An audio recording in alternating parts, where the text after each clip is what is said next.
नभानभातून दऱ्याखोऱ्यातून गर्जितो माझा सह्याद्री. दिशा दिशांना साद घालूनी पुलकित होतो सह्याद्री. गडकिल्ल्यांच्या रत्नमणी शोभितो शान आपुला सह्याद्री. शिवरायांचे पराक्रमांचे गुणगान गातो हा सह्याद्री. मनी उभरतो उरी फडकतो शक्तिस्थळ आपला सह्याद्री. मना मनातून नाद घुमतो शान आपला सह्याद्री. कणखर रौद्र भीषण रूप त्याचे गौरवशाली सह्याद्री. महाराष्ट्राचा मुकुट मणितो वेड आपुले सह्याद्री. तर नमस्कार मित्रांनो, सह्याद्रीच्या एका नव्या व्हिडिओमध्ये आपलं स्वागत आहे. तर आज आपण सर करणार आहोत वैराटगड. तर हा वैराटगड वाईचा पाठीराखा म्हणून आपल्याला ओळखला जातो आणि हा किल्ला सातारा जिल्ह्यात आहे. तर आता आपण आहे वैराटगडच्या पायथ्याशी. इथून आपण ट्रेक सुरू करणार आहे. जर तुम्ही वैराटगडला येत असाल तर आपल्याला दोन रस्ते, एक मालुसरेवाडीकडून येणारा रस्ता आहे आणि दुसरा म्हणजे सरताळे मसवे या साईडून. पुण्यापासून अंतर जवळजवळ 100-1 किलोमीटर असेल. तुम्ही जर पुण्यावरून येत असाल तर सरळ पाचवडला या तुम्ही आणि पाचवडवरून सरताळेमध्ये पोचा. सरताळेमधून पोचल्यानंतर तुम्हाला कापसेवाडीकडे यायचं आहे. कापसेवाडीपासून आल्यानंतर इथून तुम्हाला ट्रेक सुरू करायचा आहे. जर तुम्ही 4 व्हीलर आणत असाल तर इकडं तुम्हाला रस्ता जरा खडतरीच आहे. जर 2 व्हीलरवरून जर तुम्ही येणार असाल तर तुम्ही पायथ्याशी पोहोचू शकता आणि इथून ट्रेक सुरू करू शकता. इथं पार्किंगला तुम्हाला जागा आहे, दाखव इकडं. तर आम्ही गाड्या इथं पार्किंग केलेल्या आहेत आणि इथून आम्ही वरती जाणार आहे. तर चला आपण ट्रेक सुरू करूया आणि एक्सप्लोर करूया.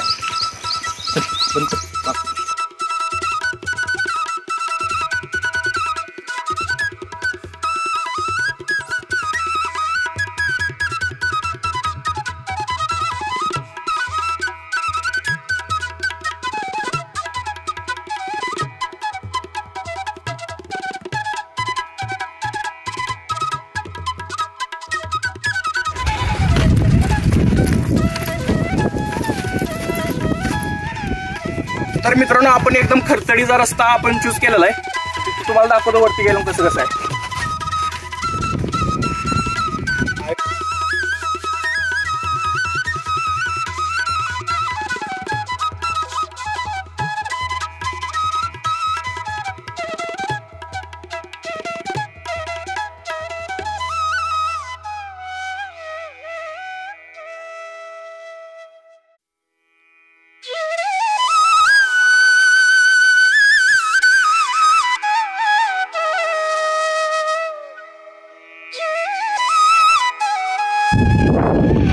तर मित्रांनो, इथून तुम्ही बघू शकता एकदम खडा ट्रेक आहे. तर आपण 2-3 टप्पे पार केलेले आहेत. ते बघू शकता तुम्ही. आता पुढे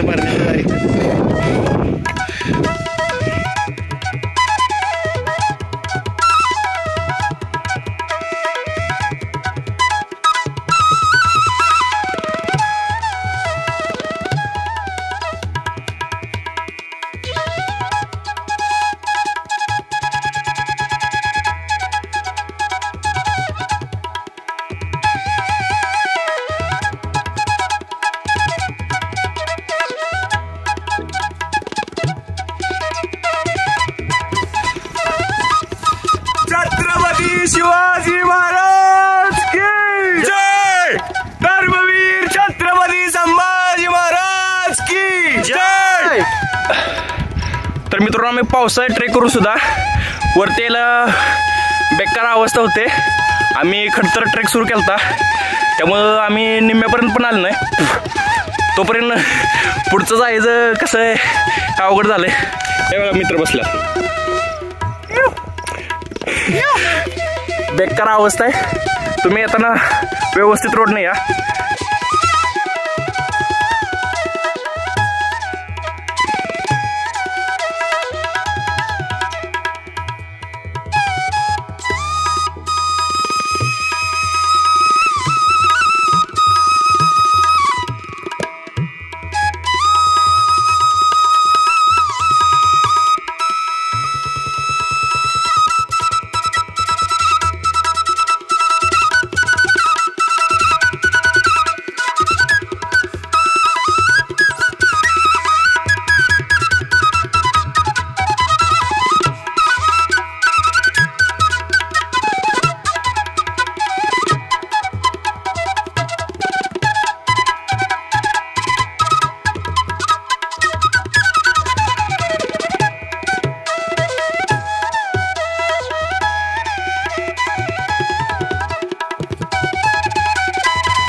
आता आपण मुख्य द्वारातून वरती आल्यानंतर ते तुम्हाला महाद्वार बघा भेटेल. तिथं आता वरची कमान जी आहे ती पडलेली आहे आणि इथून वरती गेल्यानंतर आपल्याला किल्ल्याचं पठार वगैरे दिसेल. तर वरती गेल्यानंतर तुम्हाला वरती काय काय ते दाखवणारच आम्ही. तर चला कंटिन्यू करूया. तर आता आपण वैराटगडाच्या मुख्य पायथ्याशी पोहोचलेला आहे. हा गडाचा दरवाजा होता पण आता हा पडलेला आहे. तिथून आपल्याला पायरी मार्ग दिसतोय. हा व्याजवाडीकडून येणारा मार्ग आहे आणि हा मसवे गावातून आपलं सरताई गावातून कापसेवाडीकडून येणारा मार्ग. आम्ही हा मार्गाने आलोय. तिथून वरती आपण जाणार आहे. तर चला जाऊया. तर मित्रांनो मुख्य द्वारातून थोडं वरती आल्यानंतर तुमच्या उजव्या हाताला तिथे एक प्राचीन गुहा आहे. तिथे तुम्हाला दाखवतो मी. चला.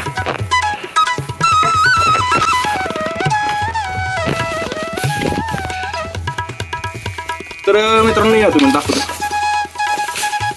बंद कर व्हिडिओ. तर तुम्ही ही गुहा बघू शकताय. इथून आता आपण आज जाणार नाही कारण हे बरेच दिवस झालं बंद दिसते गुहा. याच्यात सर्प वगैरे असू शकतात किंवा कोणतेही प्राणी असू शकतात. त्यामुळे आपण आज जायचं काय धाडस करणार नाही. तर तुम्ही आल्यानंतर उजव्या हाताला तुम्ही ही गुहा बघू शकताय. हा इथं बोर्ड लावलेला आहे आणि इथं गुहा आहे.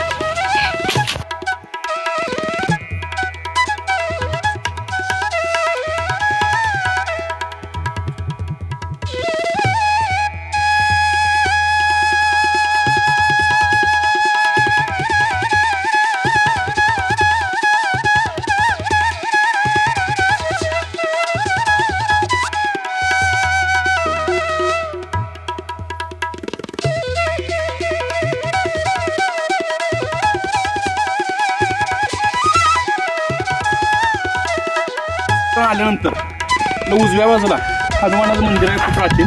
तुम्ही तर बघू शकता. हे हनुमानाचं मंदिर आहे. इथं हनुमान आहे. इथून आपण दर्शन घेऊन पुढच्या प्रवासाला सुरुवात करणार आहे. या ते हनुमानाचं मंदिर आहे आणि आत शिवाजी महाराजांचं स्मारक आहे आणि त्याच्या शेजारी हनुमानाची मूर्ती आहे. तर आपण आत घेऊन दर्शन घेणार आहे. चला या.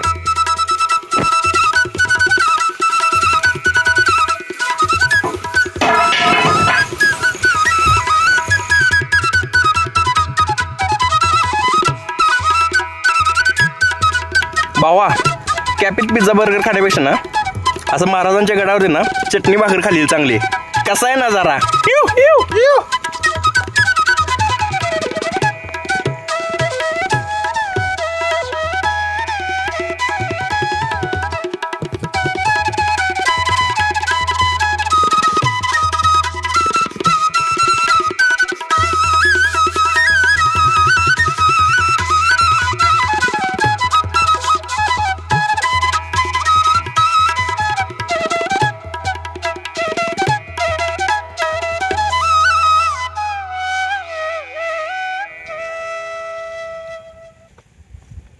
नमस्कार, मी महेश खरात. आज वैराटगड किल्ला पाहण्यासाठी आम्ही काल आमचा प्लॅन झाला होता. सकाळी आम्ही निघालो. 7ला आम्ही ट्रेकला सुरुवात केली होती. आणि 7ला सुरुवात केल्यापासून आता वाजले दुपारचे सकाळचेच आहेत 11:30. पण आम्हाला लगभग 4 तास लागलेले आहेत. आणि आपली वरती येण्याची जी ही आहे म्हणजे काय म्हणतात त्याला चढाई जी आहे ती खूप खडतर आहे. वरती आल्यानंतर आपण म्हणजे 7 तळे आहेत तिथं. खालच्या बाजूने येतानाच काही गुफा आहेत, छोटी छोटी डबके आहेत.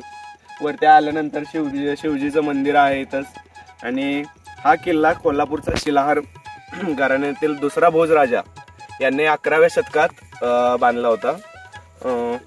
या किल्ल्याची उंची सरासरी 3440 फूट एवढी आहे. थँक्यू.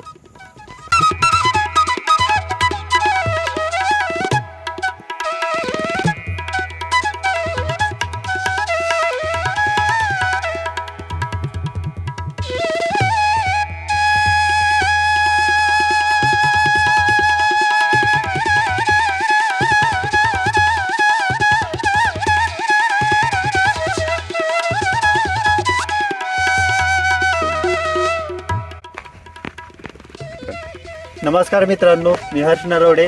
आज आम्ही वैराटगड, जसं की तुम्ही बघू शकता आजूबाजूचा परिसर, वैराटगड या किल्ल्यावर आज आम्ही आलेलो आहे.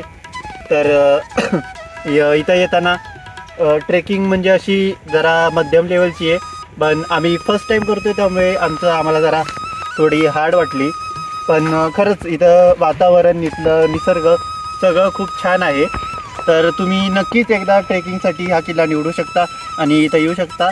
तरी या किल्ल्याची थोडक्यात मी एक माहिती सांगतो तुम्हाला. हा किल्ला गिरदुर्ग प्रकारात मोडतो आणि हा तर हर्ष आणि तुम्हाला महेशनं माहिती बऱ्यापैकी सांगितलीच आहे. तर मी थोडकी अजून माहिती सांगण्याचा प्रयत्न करतो. हा शिवाजी महाराजांनी वाई जिंकल्यानंतर हा वैराटगड आणि हा पांडवगड हा लष्कर तळ म्हणून वापरला जात होता, हर्षनं सांगितल्याप्रमाणे. आणि हा किल्ला वैराटनगरीचा पहारेकरी, वाईनगरीचा पहारेकरी म्हणून वापरला जातो. तुम्हाला मी थोडक्यात माहिती आम्ही लिहून आणलेली थोडक्यात माहिती सांगतो तुम्हाला मी. ब्रिटिशांनी इसवी सन 1818 मध्ये हा किल्ला काबीज केला. शिवकाळातील कवींद्र परमानंद यांनी लिहिलेल्या शिवभारती या संस्कृत काव्यग्रंथात हा वैराटनगरीचा उल्लेख आला आहे. शिलाहारनंतर यादव, आदिलशाही, शिवशाही, मुघल, पुन्हा मराठे, शेवटी इंग्रज ही थांबे झाले. या गडाने अनुभवले. औरंगजेबाने इसवी सन 1699 मध्ये हा गड जिंकून घेतला. त्या काळात गडाचे सर्जगड असेही नामकरण करण्यात आले, असा हा इतिहास सांगतो. तर धन्यवाद.